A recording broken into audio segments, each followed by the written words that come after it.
Olá, pessoal! Aqui quem fala é o Sérgio Santos e estamos aqui mais uma vez para o nosso quadro Evangelho, Consciência e Espiritualidade. O objetivo deste quadro é refletirmos e aprendermos com o Evangelho de Jesus Cristo, enquanto trazemos reflexões de artigos científicos e a ciência moderna se conectando com esses ensinamentos benditos. Para darmos início, façamos a nossa prece de abertura. Deus, Pai de amor e bondade, gratidão pela chance de crescermos e evoluirmos, Senhor, que temos aqui neste plano, neste planeta. Que os Teus bons anjos e mentores de luz possam nos inspirar em nossas fraquezas, que ainda são tantas, para sermos fortes, a fim de vencermos a nós mesmos, podendo ajudar e levar luz aonde formos. Que assim seja. Muito bem. Para nós iniciarmos a nossa reflexão, hoje nós vamos ler o Evangelho de Jesus Cristo segundo Mateus, comentado por Emmanuel e psicografado por Chico Xavier. E o título de hoje é o seguinte: Mateus, capítulo 19, versículo 27. Então, em resposta, Pedro lhe disse: Eis que nós deixamos tudo e te seguimos. Que haverá, pois, para nós? A retribuição. A pergunta do apóstolo exprime a atitude de muitos corações nos templos religiosos. Consagra-se o homem a determinado círculo de fé e clama de imediato: o que receberei? A resposta, porém, se derrama silenciosa por meio da própria vida. Que recebe o grão maduro após a colheita, o triturador que o ajuda a purificar-se? Que prêmio se reserva a farinha alva e nobre? O fermento, que a transforma para a utilidade geral. Que privilégio caracteriza o pão depois do forno? A graça de servir. Não se formam os cristãos para adornos vivos no mundo, e sim para a ação regeneradora e santificante da existência.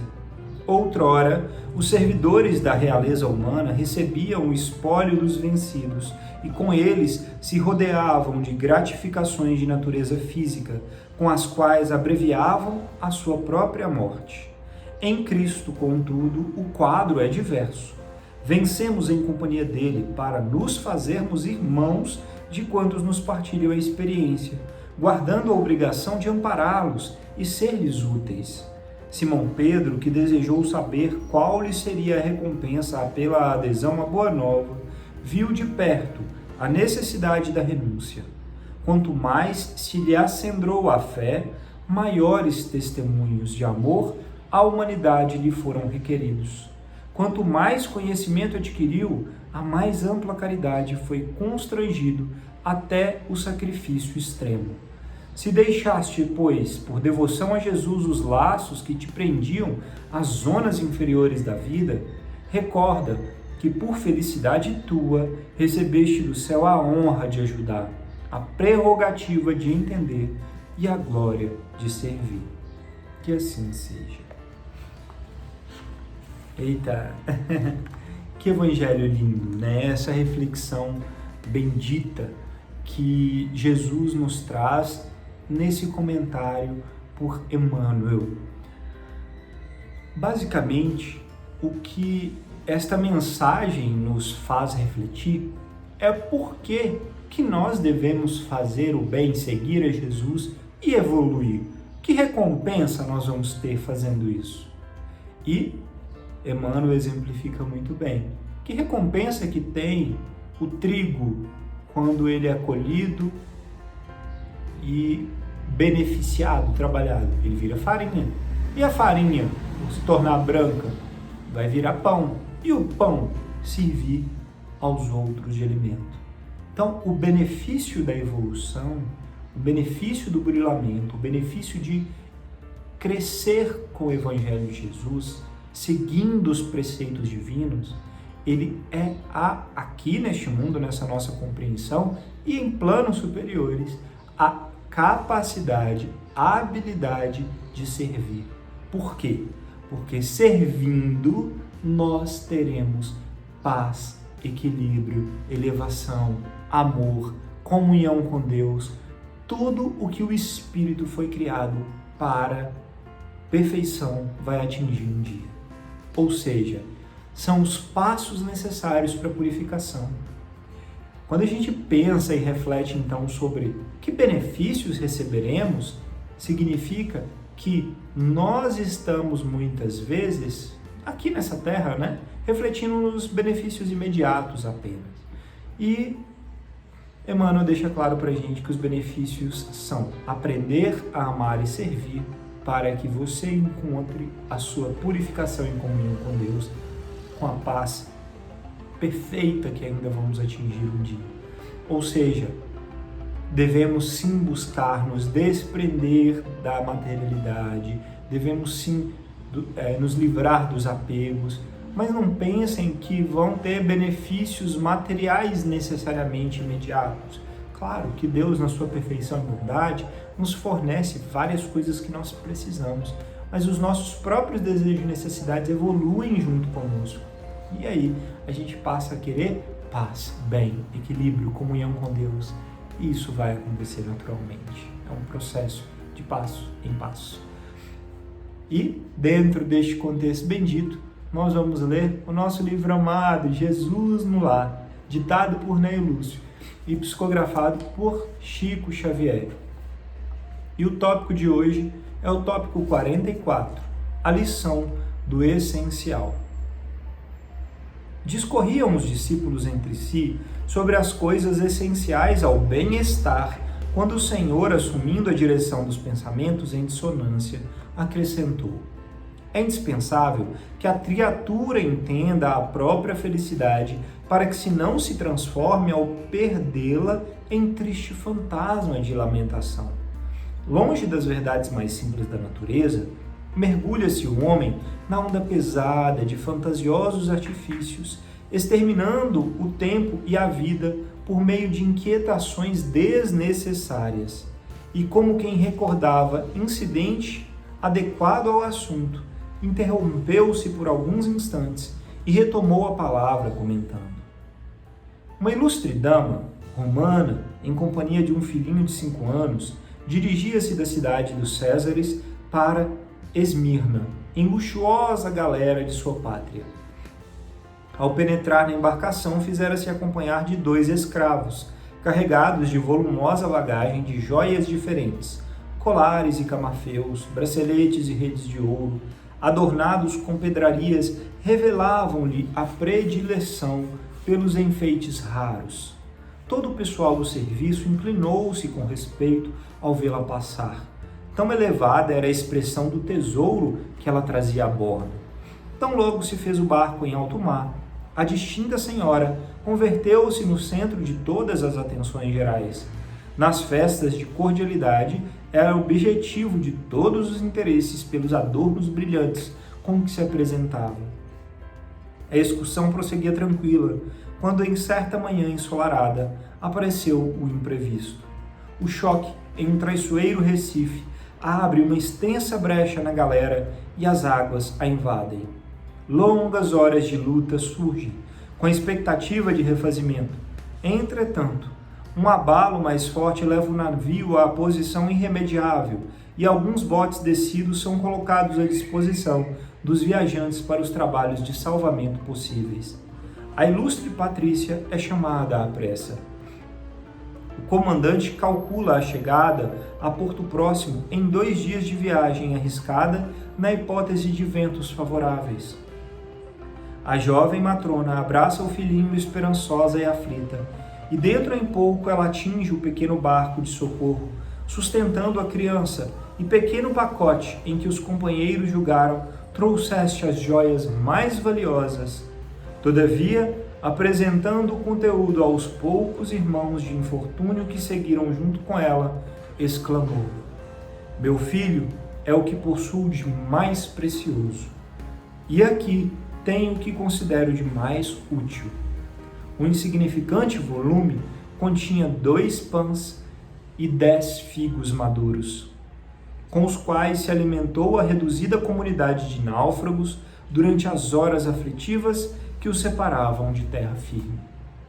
O Mestre Jesus repousou por alguns segundos e acrescentou: a felicidade real não se fundamenta em riquezas transitórias, porque um dia sempre chega em que o homem é constrangido a separar-se dos bens exteriores mais queridos ao seu coração. Os loucos se apegam a terras e moinhos, moedas e honras, vinhos e prazeres, como se nunca devessem acertar contas com a morte. O espírito prudente, porém, não desconhece que todos os patrimônios do mundo devem ser usados para nosso enriquecimento na virtude e que as bênçãos mais simples da natureza são as bases de nossa tranquilidade essencial. Procuremos, pois, o reino de Deus e sua justiça, tomando à terra o estritamente necessário, a manutenção de nossa vida física e todas as alegrias ser-nos-ão acrescentadas. Que assim seja. Que trecho lindo, né? Uma senhora sábia, por assim dizer. Uma mãe com seu filhinho, cheia de adornos, ouros, e na hora da calamidade, sabe o que tem real valor. E diz a todos: o que me importa de verdade, o meu maior tesouro, é meu filho. E trago comigo o necessário para o momento: comida, para sobreviver aos dias de infortúnio. Todas as joias, todos os tesouros materiais se perderam nas águas junto com o navio. Assim é o nosso corpo físico.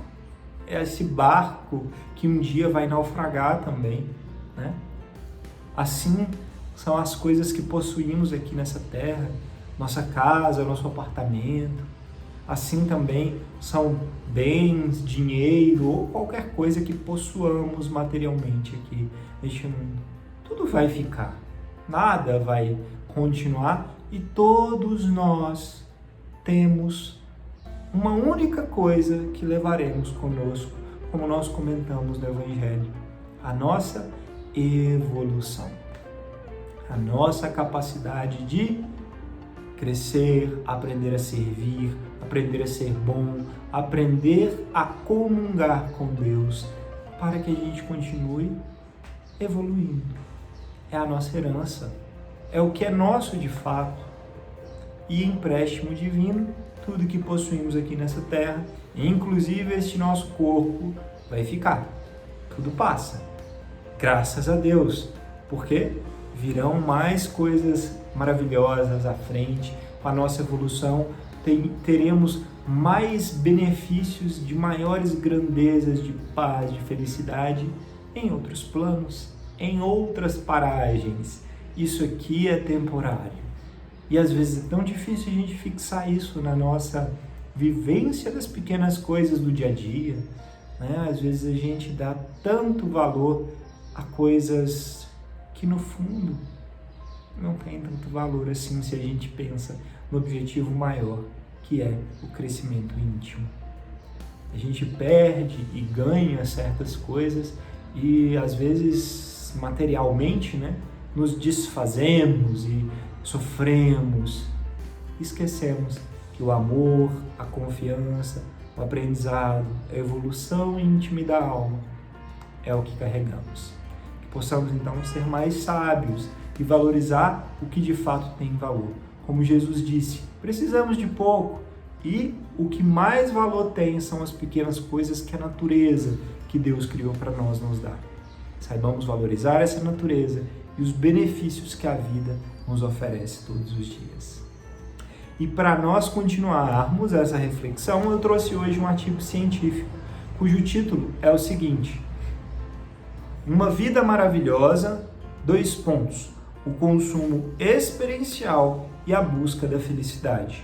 Esse artigo científico foi publicado no Journal, ou na revista, que tem como título Journal of Consumer Psychology, que quer dizer Revista de Psicologia do Consumidor, pelos autores Thomas Gilovich e Amit Kumar e Lily Jampol, dos Estados Unidos. Muito bem. Esse artigo científico, ele traz uma reflexão e um estudo comparativo sobre a felicidade, as maravilhas da vida. O que é que faz uma vida maravilhosa e feliz? Comparando o consumo material, de obter coisas, posses materiais, e o consumo experiencial. O que quer dizer isso? Que é aquele consumo de vivências, de experiências. Por exemplo, uma viagem, uma capacidade de ter uma festinha onde tem os nossos amigos mais íntimos, de compartilhar coisas com nossos familiares, de vivenciar experiências.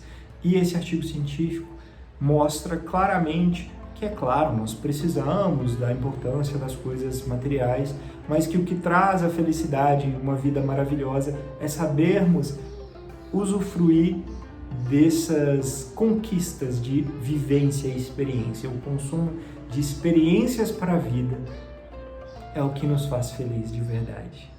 Que nós possamos, então, trazer essa consciência para o nosso dia a dia, aprendendo a investir mais tempo, energia, dinheiro na nossa evolução íntima, nas experiências de vida e menos esforço em somente conquistas que vão ficar aí. Claro, não desmerecendo a vida no mundo, que ela é importante e Jesus já nos disse, a gente tem várias reflexões ditadas que a gente está no mundo para experienciar, para viver, mas com sabedoria, sabendo que tudo fica material e levamos o que adquirimos de valores, experiências. Bom, vamos fazer o nosso encerramento? Deus, Pai de amor, gratidão por esse evangelho, esse ensinamento bendito. Que saibamos, Senhor, nos abrir para essa verdade de que temos tantos benefícios e empréstimos pela misericórdia de Deus, mas que todo o material fica. Que saibamos valorizar as companhias, os espíritos, as experiências e a evolução de nossa alma. Abençoe muito nossos anjos mentores para que nos guiem e nos toquem, que possamos nos abrir a essas verdades. Que assim seja. Gratidão pela oportunidade de conversarmos. Namastê e até a próxima.